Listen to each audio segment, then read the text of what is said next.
বাংলাদেশৰ প্ৰধানমন্ত্ৰী শেখ হাছিনা বৰ্তমান পদত্যাগ কৰি নিজৰ ৰাষ্ট্ৰৰ পৰা পলায়ন কৰি বেলেগ ৰাষ্ট্ৰত আশ্ৰয় লৈছে। এই ঘটনাবোৰ কিয় ঘটিছে আৰু কেনেকৈ ঘটিছে, কিহৰ পৰা উদ্ভৱ হৈছে, এই কথাবোৰ জানিবৰ কাৰণে আচলতে ভিডিঅ'টো প্ৰস্তুত কৰিছো। ইয়াত পাব আপোনালোকে বাংলাদেশত কি এনেকুৱা ঘটনা ঘটি আছে যাৰ কাৰণে নিজৰ দেশৰ প্ৰধানমন্ত্ৰীজন অৰ্থাৎ প্ৰধানমন্ত্ৰী গৰাকী পলাবলগীয়া আছে জনসাধাৰণৰ পৰা। হয়, আপোনালোকে নিউজবোৰত পাইছে যে জনসাধাৰণে গৈ প্ৰধানমন্ত্ৰীৰ যিটো বাসগৃহ চৰকাৰী বাসগৃহত সোমাই লুটপাট কৰিছে। তেওঁৰ যিখন শুৱনি কোঠা, যিটো শুৱনি কোঠা তাৰ বেডিঙত মানুহ শুইছে।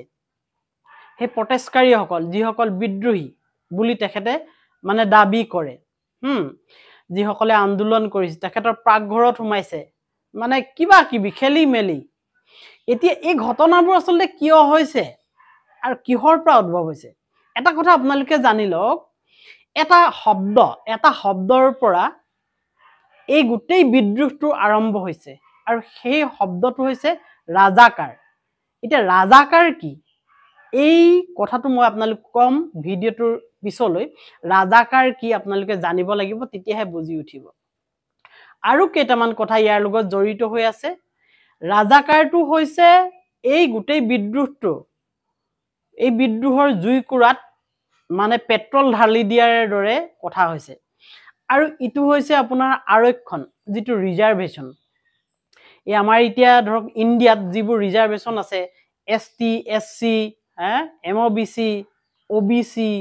এনেকুৱা ধৰণৰ আমাৰ ৰিজাৰ্ভেশ্যন নাই জানো, জেনেৰেল এনেকুৱা আছে। এই ৰিজাৰ্ভেশ্যনবোৰৰ দ্বাৰা হয় কি,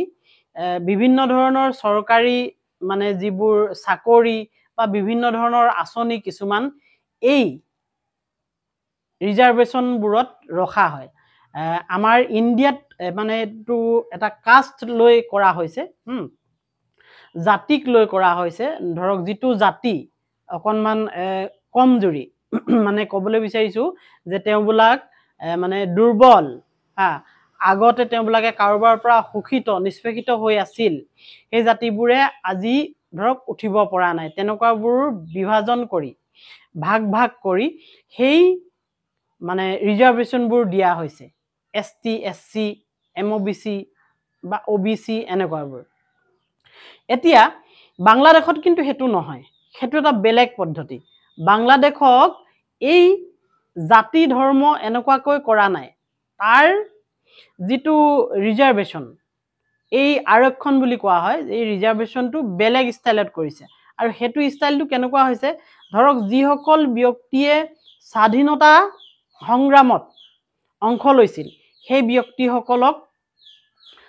বেছি প্ৰাধান্য দিছে। মই সেইকেইটা কৈ দিছোঁ আপোনালোকক। যিসকল মুক্তিযোদ্ধা আছিলে, মুক্তিযোদ্ধাৰ পৰিয়ালবৰ্গই 30% পাব এই ৰিজাৰ্ভেশ্যনৰ। চৰকাৰী কিবা সা সুবিধা আহিলে বা চাকৰি আহিলে, 100টা যদি চাকৰি ওলায়, পোষ্ট ওলায়, তাৰে 30জন মুক্তিযোদ্ধা পৰিয়ালে পাব। তাৰপিছত আপোনাৰ আহিছে আপোনাৰ যিসকল বেকৱাৰ্ড ডিষ্ট্ৰিক্ট, পিছপৰা যিবোৰ জিলা আছিল, সেই জিলাবোৰক দিছে 10%। তাৰপিছতে মহিলাৰ কাৰণে মানে ৰিজাৰ্ভেশ্যন আছে 10%। আৰু যিবোৰ মাইনৰ্ছ, সেই তেনেকুৱা ধৰণৰ কোটা আছে 5%। ফিজিকেলি যিসকল বিশেষভাৱে সক্ষম বুলি আমি ইয়াত কওঁ, অৰ্থাৎ ফিজিকেলি তেওঁলোকে সাধাৰণ ৰাইজৰ দৰে নহয়, সাধাৰণ ব্যক্তিৰ দৰে, তেওঁবিলাকৰ কাৰণে 1%। আৰু 44%টো ৰখা হৈছে মেৰিট বেচিছত। এইখিনিতে আপোনালোকক কৈ থওঁ, বাংলাদেশত যিসকল হিন্দু আছে, এই হিন্দুসকল, আমাৰ হিন্দুসকল মাইনৰিটিজ পৰে, সংখ্যালঘুত পৰে। যেনেকৈ ইণ্ডিয়াত মুছলিমসকল সংখ্যালঘুত পৰে, ঠিক তেনেকৈ আমাৰ হিন্দুসকল বাংলাদেশত মাইনৰিটিজত পৰে, সংখ্যালঘুত পৰে। কথাটো কৈ থলোঁ। এতিয়া এই ভাগ বতৰাখিনিতেই ক্ষুব্ধ হৈ পৰিছে ছাত্ৰ সংগঠন আৰু ক্ষুব্ধ হৈ পৰিছে বাংলাদেশৰ মানে জনসাধাৰণ, আৰু ইয়াতেই আৰম্ভ হৈছে এই বিস্ফোৰণ। এতিয়া অকণমান আমি ইতিহাসলৈ যাওঁ। ইতিহাসলৈ এইটো কাৰণে যাবলৈ ওলাইছোঁ, এই যে আৰক্ষণবোৰ আহিল, এই আৰক্ষণবোৰ কেনেধৰণে হৈছিল, আৰু ৰাজাকাৰ শব্দটোৰ কথা যে মই ক'বলৈ গৈ আছিলোঁ, এইবোৰ জড়িত হৈ আছে। এই কথাকেইটা আপোনালোকে জানি যাওক। স্বাধীনতাৰ কাৰণে যুঁজ দিছিল তেতিয়া দুখন পাকিস্তান আছিল আপোনালোকে গম পায় তেতিয়া বাংলাদেশ নাছিল বাংলাদেশক কোৱা হৈছিল পূব পাকিস্তান আৰু পাকিস্তান এতিয়া যিখন পাকিস্তান এখন পশ্চিম পাকিস্তান ইষ্ট পাকিস্তান আৰু ওয়েষ্ট পাকিস্তান এটা পূব পাকিস্তান আৰু পশ্চিম পাকিস্তান এই দুখনৰ যেটো মানে ভাগ বতৰা হল বৰ্তমান সময়ত এটুক লৈ পশ্চিম পাকিস্তান এতিয়াও ক্ষুদ্ধ কাৰণ ভাৰতে বিশেষ অংশ লৈছিল এই পূব পাকিস্তানক স্বাধীনতা দিয়াৰ বাবে মানে বাংলাদেশক স্বাধীনতা আনি দিয়াৰ বাবে ভাৰতে বিশেষ ভাবে মানে সহযোগিতা কৰিছিল এতিয়া যেতিয়া এই কথাবোৰ খেলিমেলি হল মানে এই স্বাধীনতা যুঁজখন মানে বাংলাদেশে স্বাধীন হবৰ কাৰণে যেতিয়া এই স্বাধীনতা যুঁজখন আৰম্ভ হল তেতিয়া বাংলাদেশৰ দুটা ভাগত ভাগ হৈছিল এটা হৈছে ৰাজাকাৰ বাহিনী যেটো মই কৈ আছো আৰু এটা হৈছে মুক্তি বাহিনী এতিয়া ৰাজাকাৰ বাহিনীয়ে এই পশ্চিম পাকিস্তানৰ মিলিটাৰীখিনি সহায় কৰিছিল অৰ্থাৎ হে ৰাজাকাৰ বাহিনী বুলি যেটো বাহিনী আছিল সেই বাহিনীটোৱে কৰিছিল কি মানে বাংলাদেশক স্বাধীন হোৱাটো বিচৰা নাছিল সেই বাংলাদেশৰে সেই সকল ব্যক্তিয়ে বিচাৰিছিল পশ্চিম পাকিস্তানৰ লগত বৰ্তমান যিখন পাকিস্তান আছে সেই পাকিস্তানৰ লগত থকাটোই প্ৰায় 50,000 ব্যক্তি আছিল সেই ৰাজাকাৰ বাহিনীত আৰু মুক্তি বাহিনীয়ে নিজৰ বাংলাদেশক স্বাধীনতা আনিবৰ বাবে অৰ্থাৎ মানে মুক্তি পাবৰ বাবে স্বাধীন হবৰ বাবে তেওঁলোকে বহুত কষ্ট কৰিছিল আৰু বাংলাদেশ স্বাধীন হল বাংলাদেশ স্বাধীন হোৱাৰ পিছত শেখ মুজিবুৰ ৰহমানে যেতিয়া সৰকাৰ গঠন কৰিলে সৰকাৰ গঠন কৰাৰ পিছত এখন আইন আনিলে আৰু সেই আইনখনত কি কৰিলে যিসকলে বাংলাদেশ মানে স্বাধীন হোৱাটো বিচৰা নাছিল পশ্চিম পাকিস্তানৰ লগত বৰ্তমান পাকিস্তানৰ লগত থাকিবলৈ বিচাৰি আছিল সেই যিসকল ব্যক্তি আছিল তাত 50,000 ব্যক্তি আছিল বুলি মই কৈছিলো তাৰে প্ৰায় 30,000 ব্যক্তিক বিচাৰি উলিয়ালে আৰু 30,000 ব্যক্তিক বিচাৰি তেওঁলোকক শাস্তি দিলে আৰু কিছুমানক জেলত ভৰাই থলে আৰু কিছুমানৰ বিচাৰ এতিয়াও চলি আছে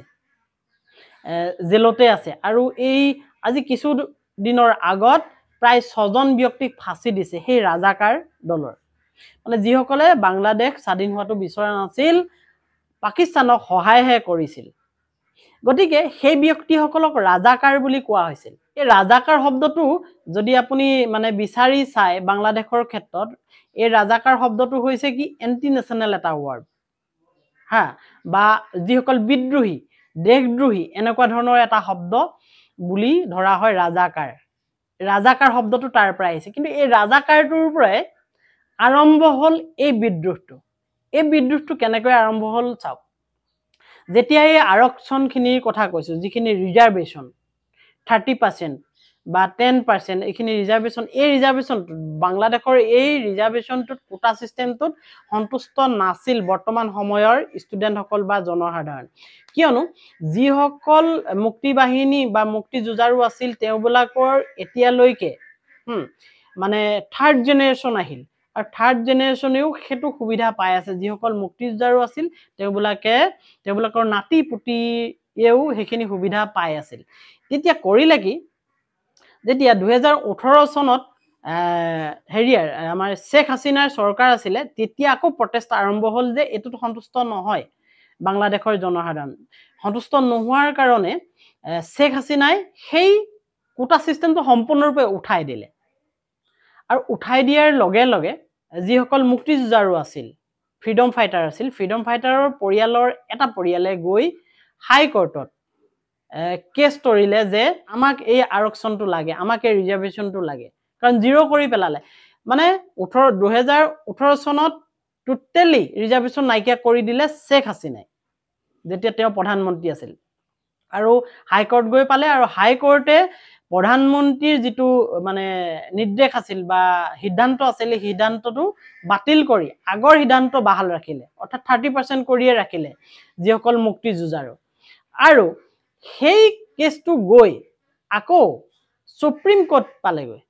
সুপ্ৰিম কোৰ্টত কোনোবাই দি দিলে তাত যে ইয়াৰ ওপৰত আকৌ এটা হেৰি কৰিব লাগে চিন্তা চৰ্চা কৰিব লাগে সুপ্ৰিম কোৰ্টে কৰিলে কি সুপ্ৰিম কোৰ্টে হাই কোৰ্টৰ যিটো সিদ্ধান্ত এইটো মানে বাতিল কৰিলে বাতিল কৰি তেওঁলোকে এটা নতুন সিদ্ধান্ত দিলে যে যিসকল মুক্তি যুঁজাৰু আছিল তেওঁলোকৰ ফেমিলিয়ে 3% পাব লাগে এই কোটাটো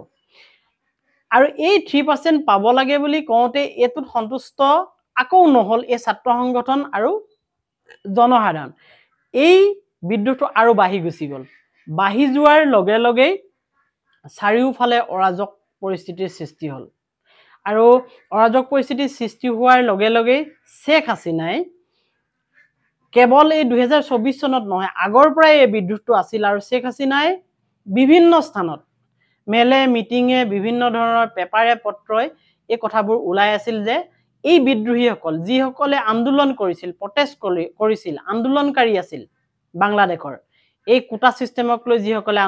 আন্দোলন কৰিছিল তেওঁলোকক ৰাজাকাৰ বুলি অভিহিত কৰিছিল আৰু ৰাজাকাৰ বুলি অভিহিত কৰাৰ কাৰণে এই ছাত্ৰ সংগঠনৰ বিষয়ববীয়াই হওক বা তাৰ জনসাধাৰণ হওক বা ছাত্ৰ সংগঠনৰ সদস্যসকল হওক বেছি ক্ষুভিত হৈ পৰিল কাৰণ ৰাজাকাৰৰ কাহিনীটো মই কৈ আহিলো ৰাজাকাৰ কোন বাংলাদেশৰ স্বাধীনতাত মানে বাধা সৃষ্টি কৰা ব্যক্তিসকলে হৈছিলে ৰাজাকাৰ গতিকে ইন্টাৰনেশ্যনেল বা দেশদ্ৰোহী এনেকুৱা এটা শব্দ ৰাজাকাৰ আৰু বৰ্তমান যিসকলে আন্দোলন কৰি আছে এওঁবিলাককো ৰাজাকাৰ ক'বলৈ ধৰিলে শেখ হাসিনাই আৰু শেখ হাসিনাই কোৱাৰ লগে লগে তেওঁলোকৰ মন্ত্ৰী বিধায়ক সংসদ বা এনেকুৱা ধৰণৰ যিখিনি চৰকাৰীগত মানুহ তেওঁলোকেও ৰাজাকাৰ বুলি তেওঁলোকক সম্বোধন কৰিবলৈ ধৰিলে বা ক্ৰিটিসাইজ কৰিবলৈ ধৰিলে আৰু লগে লগে বিস্ফোৰণ হৈ গল এই আজিৰ পৰিস্থিতিটো আৰু অৱশেষত আন্দোলনে ইমানেই বেলেগ ৰূপ ললে ইমানেই বিস্ফোৰণ হৈ পৰিলে গোটেই ৰাষ্ট্ৰখন মানে এই গোটেই ৰাষ্ট্ৰখন অৰাজক হৈ পৰিলে এনে এটা পৰিস্থিতিৰ সৃষ্টি হল জনসাধাৰণক ধৰি ৰাখিব নোৱাৰা হল জনসাধাৰণক মাৰিবহে আমাক মাৰিবাহে জনসাধাৰণে তেনেকে ভাবিলে কিমানক মাৰিবা হাজাৰ হাজাৰ লাখ লাখ মানুহ ওলাই আহিল আৰু ওলাই যেতিয়া আহিলে প্ৰধানমন্ত্ৰী পলাবলগীয়া হল নিজৰ বাসগৃহ এৰি এই যে আন্দোলনবোৰ সৃষ্টি আছে ইয়াৰ মূলতে হৈছে নিবনুৱা সমস্যা এই নিবনুৱা সমস্যা প্ৰতি বছৰে নিবনুৱা সমস্যা বাঢ়ি গৈ আছে প্ৰতি বছৰে শিক্ষিত নিবনুৱা বাঢ়ি গৈ আছে প্ৰতি বছৰে শিক্ষা গ্ৰহণ কৰি ল'ৰা ছোৱালী ওলাই আহিছে চাকৰি পোৱা নাই তাৰ মূলতে কি হৈছে চাকৰি নাই চৰকাৰখনে চাকৰি দিব পৰা নাই ইকনমিক্যালি লো বাংলাদেশ গতিকে চাকৰি তেওঁলোকে দিব পৰা নাই আৰু চাকৰি দিলেও সেই কোটা সিস্টেমত পায় গতিকে বহু ব্যক্তি তাৰ পৰা বঞ্চিত হয় বঞ্চিত হোৱাৰ কাৰণে এই বিদ্ৰোহটোৰ সৃষ্টি হৈছে চমুকৈ ক'বলৈ গ'লে বাংলাদেশৰ এই বিদ্ৰোহটো হোৱাৰ মূল কাৰণ ৰাজাকাৰ শব্দটো আৰু যিটো ৰিজাৰ্ভেশন আছিল তাত হেয়া আৰু আনএমপ্লয়মেন্ট অৰ্থাৎ নিবনুৱা সমস্যা ঠিক আছে দিয়ক ভিডিঅ'টো এটা সামৰিছো অন্যটা সময়ত অন্যটা ভিডিঅ'লৈ আকৌ আহিম বাই বাই